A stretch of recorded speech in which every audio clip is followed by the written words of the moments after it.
Hola, buen día. Que el Señor los esté bendiciendo abundantemente. Gracias a Dios porque estamos llegando al final de esta semana de trabajo y estamos una vez más compartiendo la palabra. Me siento muy feliz, muy agradecido con Dios de poderlo hacer una vez más. Y en esta hora vamos a leer en el primer libro de Crónicas, primero de Crónicas, capítulo 28. Vamos a leer los versículos del 8 al 10 y después vamos a leer el 20 y 21. Dice así la palabra de nuestro Dios, Crónicas 28, del 8 al 10 y el 20 y 21. Dice: Ahora pues, ante los ojos de todo Israel, congregación de Jehová, y en oído de nuestro Dios, guardad e inquirid todos los preceptos de Jehová vuestro Dios, para que poseáis la buena tierra, y la dejéis en herencia a vuestros hijos después de vosotros perpetuamente. Y tú, Salomón, hijo mío, reconoce al Dios de tu Padre, y sírvele con corazón perfecto y con ánimo voluntario, porque Jehová escudriña los corazones de todos, y entiende todo intento de los pensamientos. Si tú le buscares, lo hallarás, mas si lo dejares, él te desechará para siempre. Mira pues ahora que Jehová te ha elegido para que edifiques casa para el santuario. Esfuérzate y hazla. Dijo además David a Salomón su hijo: Anímate y esfuérzate, y manos a la obra. No temas ni desmayes, porque Jehová Dios, mi Dios, estará contigo. Él no te dejará ni te desamparará hasta que acabes toda la obra para el servicio de la casa de Jehová. He aquí los grupos de los sacerdotes y de los levitas para todo el ministerio de la casa de Dios estarán contigo en toda la obra. Asimismo, todos los voluntarios e inteligentes para toda forma de servicio, y los príncipes y todo el pueblo para ejecutar todas tus órdenes. En esta noche quiero compartir esta meditación en esta porción de la escritura basada en este libro de Crónicas, en este primer libro de Crónicas, donde pareciera ser que la historia se nos vuelve a contar. Los libros de Crónicas, el primero y el segundo libro de Crónicas, fueron escritos más que para repetir la historia de los libros de Samuel y los libros de Reyes. Es para complementar esa historia, para ampliar y para dar detalles incluso que nos ayudan a tener un marco de referencia más amplio acerca de la historia del pueblo de Israel. De hecho, complementan prácticamente todo el Antiguo Testamento en estos dos libros. Y el enfoque principal de los libros de Crónicas va muy orientado hacia la dinastía del rey David y toda la sucesión de reyes que finalmente llevaron hasta Jesucristo, como lo vemos en el Nuevo Testamento. Toda esa dinastía davídica de donde vendría el Mesías. Y se enfoca mucho en esa sucesión de padres e hijos. De hecho, en los libros de Crónicas no se menciona casi al reino de Israel, al reino del norte, se menciona prácticamente al reino del sur. Y todos los reyes son evaluados de acuerdo a su comportamiento, siguiendo el ejemplo de su antecesor David o no siguiéndolo. Y en esa sucesión de padres e hijos en el gobierno del pueblo de Judá, el pueblo de Dios, encontramos esta primera sucesión real entre David y su hijo Salomón. Había cosas diferentes entre ambos y también cosas que complementaban el trabajo de uno con el del otro. Por ejemplo, mientras David fue un guerrero que le tocó luchar incontable cantidad de veces contra reinos, contra reyes, contra enemigos, el reinado de Salomón fue un reinado muy pacífico, un reinado donde prácticamente el trabajo pesado, el trabajo sucio diríamos hoy, ya había sido hecho por su padre David. Le tocó un periodo de paz como nunca jamás lo volvió a tener la nación de Israel. En este momento todavía el pueblo estaba unificado en un solo reino. El reino del norte y el reino del sur eran un solo pueblo, el pueblo de Israel. Y a Salomón le tocó un periodo de paz extraordinario. David fue identificado como un adorador, como un hombre conforme al corazón de Dios, mientras que Salomón fue identificado como el más sabio de todos los hombres. David, por otra parte, le tocó formar una nación unida, mientras que a Salomón le tocó consolidar esa nación y llevarla a su máximo esplendor. Y algo muy importante, David se convirtió en un proveedor para precisamente que su hijo ejecutara las grandes obras que Dios tenía planeadas para esta familia real y para el pueblo de Israel. Y vemos algo bien importante en la vida de David. David se había propuesto construirle un templo al Señor, como lo vimos hace unos días que estudiábamos el libro de Reyes. Y Dios le dijo: no te va a tocar a ti construirme un templo. Va a ser tu hijo Salomón el que va a hacer esa obra. Y David entendió perfectamente bien que su función no era en ese momento, no le iba a tocar a él ver esa obra terminada, sino que a él le iba a tocar prepararse, preparar todo lo necesario para que esa obra se llevara a cabo. Él entendió perfectamente bien que su función, su labor, su misión no era construir, sino era preparar. Y lo aceptó con gozo, con alegría, como lo vemos cuando él hace pacto, cuando Dios hace pacto con él. Y eso es lo que debemos de entender muchas veces los padres. Tal vez no nos va a tocar ver el fruto de muchas de las visiones o los sueños que tenemos, pero nos va a tocar preparar a la siguiente generación para que ellos lo alcancen. A David le quedó clara cuál era su misión. Su misión era preparar todo para que sus hijos pudieran terminar esa labor, y en especial su hijo Salomón. Y cuando él entendió eso, él dejó de luchar por ser el que hiciera la obra, y él se dedicó con todo su corazón, con todas sus fuerzas, a preparar todo lo necesario. Él preparó la ciudad donde habría de estar ese templo, conquistó esa ciudad, Jerusalén, escogió el lugar donde iba a estar el templo, organizó el servicio de los levitas, los sacerdotes, los cantores, incluso hasta se habla de que compuso instrumentos, y desde luego que compuso cantos, que son los salmos para la adoración. Él preparó recursos económicos, oro, plata, madera, bronce, hierro, etc. Incluso él preparó los planos para la casa de Dios, como lo vemos en el libro de Crónicas. Él preparó un tiempo de paz, asegurándose que el pueblo tuviera paz por todas partes.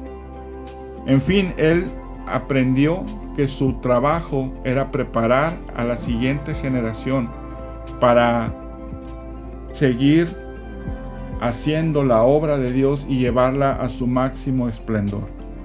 Qué hermoso cuando los padres no compiten con los hijos y no quieren llevarse el crédito de lo que Dios va a hacer a través de ellos, sino que más bien aceptan su papel y se dedican a preparar a la siguiente generación para servir a Dios.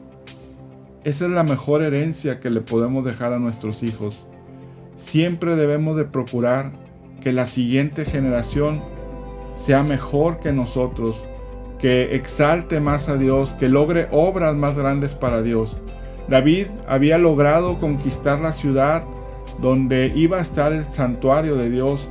Había puesto una tienda en medio de la ciudad para llevar el arca de Dios. Pero él no le tocó construir el templo del Señor, le tocó a la siguiente generación.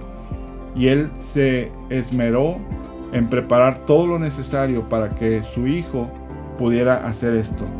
Y en este pasaje que acabamos de leer vemos algunas cosas importantes que debemos de tomar en cuenta cuando preparamos a la siguiente generación, cuando preparamos a nuestros hijos para ser victoriosos en los caminos del Señor. Esa es la mejor herencia que le podemos dar a nuestros hijos, el conocimiento del Señor, el temor y el amor reverente por nuestro Dios. Y vea lo que le dice David a Salomón en el verso número 9. Le dice: tú, Salomón, hijo mío, reconoce al Dios de tu padre y sírvele con corazón perfecto y con ánimo voluntario. Él le deja clara una instrucción de quién es Dios, de quién es ese Dios de su padre. Él le dio ejemplo de un hombre que adoraba a Dios y que le servía. Le dejó el mejor ejemplo que le podemos dejar a nuestros hijos, el ser testimonio de hombres conforme al corazón de Dios. Y le dice, además, le enseña cuáles los beneficios y cuáles son los peligros de dejar a Dios, los beneficios de seguirlo y el grave peligro que es dejar a Dios. Le dice: Jehová escudriña los corazones de todos y entiende todo intento de los pensamientos. Y le advierte: si tú lo buscares, lo hallarás, mas si lo dejares, él te desechará para siempre. Exactamente lo que Moisés le había advertido al pueblo de Israel muchos años antes, lo que Josué también le dijo, lo que Samuel le había dicho al pueblo, lo que Dios nos dice hoy: si tú me buscas, yo estoy cercano y te bendeciré sobremanera. Pero si tú no me buscas, lo único que encontrarás es dolor y tinieblas. Como Jesús lo dijo: el que tiene al Hijo tiene la vida. El que no tiene al Hijo no tiene la vida. Hay que asegurarnos que nuestros hijos entiendan eso, entiendan quién es Dios, que lo vean a través de nosotros, que conozcan el mensaje de salvación y que sepan los beneficios, las bendiciones de seguirlo y los peligros y las consecuencias de desobedecerlo. David se aseguró de que su hijo entendiera perfectamente bien eso. Eso es la mejor herencia que les podemos dejar a nuestros hijos, un conocimiento claro, una enseñanza clara de quién es Dios. En segundo lugar, David le dejó a su hijo también un propósito claro que Dios tenía para él. Le dice: mira pues ahora que Jehová te ha elegido para que edifiques casa para el santuario, esfuérzate y hazla. Hay que enseñarle a nuestros hijos que Dios los ha elegido y que tiene una vida victoriosa para ellos, que ellos están llamados a triunfar en el nombre del Señor, y aún en medio de cualquier prueba, aún en medio de cualquier dolor, como lo dice el libro de Romanos, somos más que vencedores por medio de aquel que nos amó. Hay que enseñarles que en Dios está la victoria, y que la victoria no depende de las cosas materiales que hagamos o de nuestros talentos o de nuestros esfuerzos, depende de una relación íntima, completa y cada vez mayor con Jesucristo. Decirles que el propósito de Dios para sus vidas es que ellos agraden a Dios, que fuimos creados para agradar a Dios, para alabanza de su gloria, y que en ese camino de alabarlo, de ser personas conforme a su corazón, hay gran bendición. Hay que mostrarles que tiene Dios un propósito para ellos, y ese propósito está al lado de Él, siguiéndolo. Darles una visión clara de que no son un barco a la deriva, son ovejas en las manos del Señor y que tienen el propósito de agradarlo. También le dejó recursos abundantes. Eso lo podemos ver en los versículos del 11 al 19. No los leímos, pero básicamente ahí se nos habla que David hizo todo lo posible por darle todos los recursos que tenía a su disposición, los cuales eran muchos, por cierto, para que él tuviera la manera de llevar a cabo esa obra para la que Dios lo había elegido, para cumplir su propósito. Debemos de darle a nuestros hijos todos los recursos posibles para que cumplan su propósito. Y no me refiero solamente a una buena educación, a bienes materiales, a relaciones, sino sobre todo al conocimiento de Dios. Llévelos a la escuela dominical, inscríbalos en cursos de verano bíblicos, provéales de materiales con los cuales ellos puedan aprender más de Dios. Rodéelos de todos los recursos posibles para que ellos puedan conocer precisamente la voluntad de Dios para ellos en sus vidas. Acérquelos a una iglesia y anímelos a que se congreguen, anímelos a que participen en las actividades de la iglesia. Si puede, que se puedan inscribir a un curso especial donde conozcan más de Dios, a un instituto, a un seminario, todo lo que esté a su mano para ayudarlos y capacitarlos para cumplir su propósito.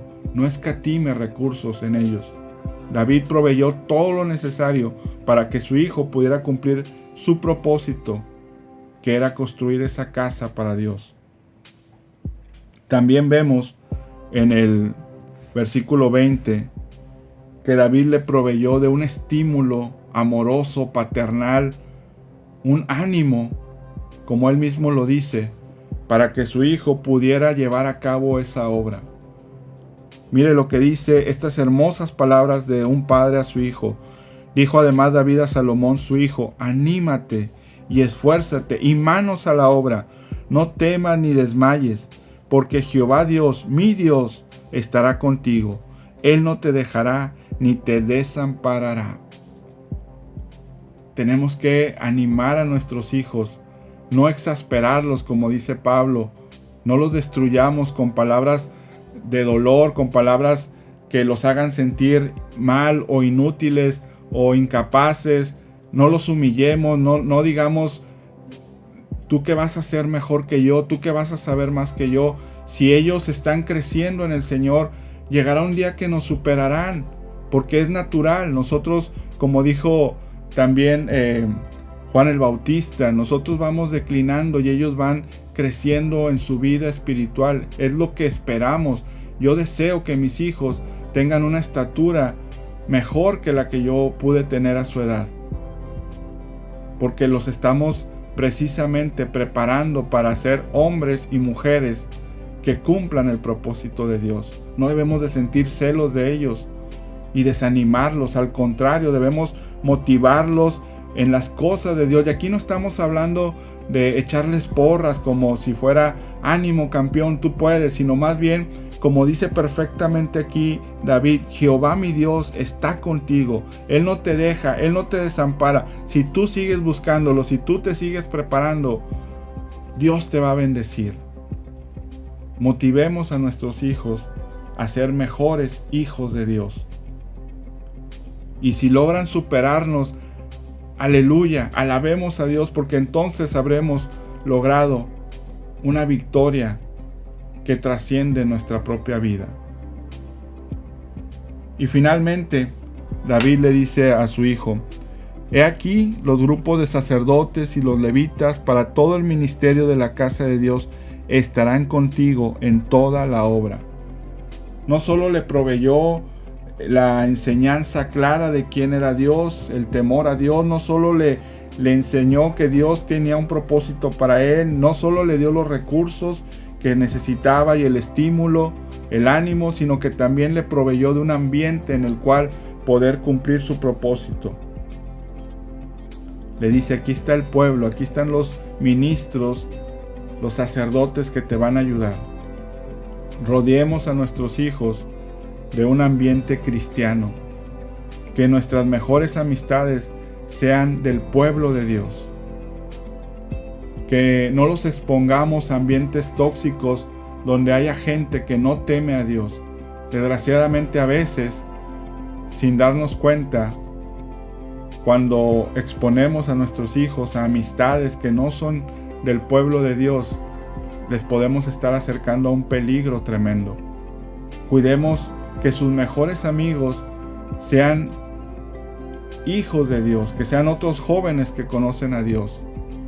Y para esto hay que llevarlos a la iglesia, hay que enseñarles que la iglesia es la familia de la fe, es una familia extendida, que aprendan que la iglesia es la comunidad que Dios ha provisto para que sus hijos puedan crecer y madurar, que respeten a la iglesia, que respeten a sus líderes, que amen a la iglesia, que amen a los hermanos. La iglesia es la institución que Dios creó para extender la familia de sus hijos en la fe. Hay que enseñarle a nuestros hijos, hay que heredarles una sana relación con la iglesia, porque la iglesia es ni más ni menos que la esposa del Cordero de Jesús. Así que debemos de proveerles un sano conocimiento y un amor por la esposa de Jesús. ¿Cómo estamos preparando a la siguiente generación? ¿Cómo estamos preparando a nuestros hijos? En el versículo 8 que leímos dice, David invita al pueblo, precisamente poniendo como testigo a Dios, a guardar, a inquirir, es decir, a escudriñar, a adentrarse en todos los preceptos, en todos los conceptos, mandamientos de Dios.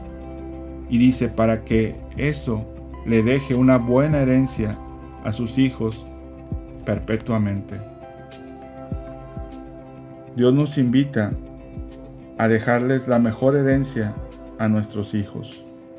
Así como David, que nosotros podamos dejar trascender en ellos, dejándoles la mejor herencia, el amor por Dios y el deseo de obedecerlo. Dice en Hechos capítulo 2, verso 39, porque para vosotros es la promesa, y para vuestros hijos, y para todos los que están lejos, para cuantos el Señor nuestro Dios llamare. Qué mejor herencia que dejarles la promesa que Dios nos hizo, la promesa de que Él nos adopta como sus hijos. Y finalmente dice también el apóstol Juan en el libro, en la tercera carta de Juan, dice en el versículo 4, no tengo yo mayor gozo que este, el oír que mis hijos andan en la verdad. Si hacemos esta sucesión, aprendiendo lo que David hizo por su hijo, podríamos decir como Juan, no tengo yo mayor gozo que el oír que mis hijos andan en la verdad. Ese es el mejor regalo que como padres podemos recibir de parte del Señor. Depende de nosotros qué herencia le queremos dar a nuestros hijos. Que el Señor nos ayude y que en estos tiempos donde hemos estado más cercanos a ellos, quizá por esta pandemia, por esta cuarentena, podamos aprovechar bien este tiempo para dejarles no cosas materiales que se deshacen con el tiempo, sino este amor por el Señor, que trasciende hasta la eternidad. Oremos. Bendito Padre Celestial, te damos gracias, Señor, por la oportunidad que nos das de ser tus hijos, Padre. Y como hijos tuyos, nos toca también, Señor, guiar a la siguiente generación hacia tus pies, Señor. Así como David primero entendió que su papel no era completar la obra, sino preparar la obra. Así nosotros, Padre, queremos preparar a nuestros hijos, Señor, para que ellos sigan manifestando tu poder, Señor, en esta tierra. Ayúdanos, Padre, a prepararlos, a hacer todo lo que está en nuestra parte, para en primer lugar enseñarles de manera clara quién eres tú, Padre, lo que tú ofreces, pero también lo que tú exiges, y que podamos mostrarles que tú tienes un propósito para ellos, proveerles todos los recursos espirituales, Señor, en primer lugar, Señor, y también físicos, Padre, para que ellos puedan cultivarse, Señor, y prepararse para cuando llegue el momento de afrontar su realidad como adultos. Ayúdanos a estimularlos, a animarlos, a motivarlos. Sí, Señor, a reprenderlos cuando estén dejando el camino, Señor, alejándose, pero siempre en amor como tú lo haces con nosotros. Y ayúdanos a enseñarles que el mejor ambiente en el que se pueden desarrollar es en el pueblo tuyo, Señor, en la iglesia. Padre, te rogamos que nos proveas, Señor, de la capacidad espiritual, Señor, emocional, intelectual, física para poder hacer esto, Señor. Sabemos que habrá grande recompensa y que nos llenaremos de gozo cuando veamos que nuestros hijos andan en tu verdad. En el nombre de Jesús oramos a ti. Amén. Que el Señor los bendiga. Hasta mañana.